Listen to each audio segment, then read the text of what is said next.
యాదాద్రి భువనగిరి జిల్లా ఆలేరు పట్టణ కేంద్రంలో విజయ సంకల్ప యాత్ర భాగంగా ఆలేరులో నిర్వహించిన బైక్ ర్యాలీలో మాజీ మంత్రి ఈటెల రాజేందర్ పాల్గొని మాట్లాడారు. యాదాద్రి భువనగిరి జిల్లా ఆలేరు పట్టణ కేంద్రంలో విజయ సంకల్ప యాత్రలో భాగంగా ఆలేరులో బైక్ ర్యాలీలో ఈటెల రాజేందర్ పాల్గొని మాట్లాడుతూ రాబోయే రోజుల్లో బీజేపీ ఎన్నికల్లో విజయం సాధిస్తుందని ఆయన ఆకాంక్షించారు. ఈ కార్యక్రమంలో మాజీ ఎంపీ బూర నర్సయ్య గౌడ్, రాష్ట్ర బీజేపీ ఉపాధ్యక్షులు గంగిడి మనోహర్ రెడ్డి, రాష్ట్ర నాయకులు Kasam Venkateswarlu, Vattipalli Srinivas Pagadala, Aleru assembly convener Chirige Srinivas, BJP పట్టణ అధ్యక్షుడు బడుగు జాంగీర్, మండల అధ్యక్షుడు దూసరి రాఘవేంద్ర, జిల్లా మహిళా నాయకులు సముద్రాల కల్పన, నాయకులు కత్తుల శంకర్, వివిధ గ్రామాల నాయకులు తదితరులు పాల్గొన్నారు.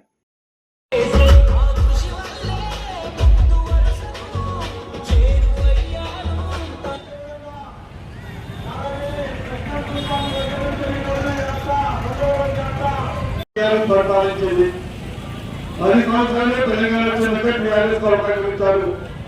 ఇప్పుడు సరే 6 గ్యారెంటీలు 64 గ్యారెంటీలని కాంగ్రెస్ అవకాశం ఇచ్చారు. కానీ 6 గ్యారెంటీలు కాదు, ఒక గ్యారెంటీ కూడా అమలు చేయడానికి కాంగ్రెస్ దగ్గర డబ్బులు. ఎన్నికలు, పార్లమెంట్ ఎన్నికలు, మన జరిగిన 3 ఏళ్ల క్రితం ఎన్నికలు, ఇప్పుడున్న ప్రభుత్వ రాష్ట్రంలో ఒక మోసపూరితమైన వాగ్దానాలతో రైతుల మాఫీ కావచ్చు, మహాలక్ష్మి పథకాలు కావచ్చు, అన్ని ఒక అబద్ధ పథకాలు చెప్పి ఈ రోజు దాన్ని కబ్జా చేయాల్సి ఉంటుంది.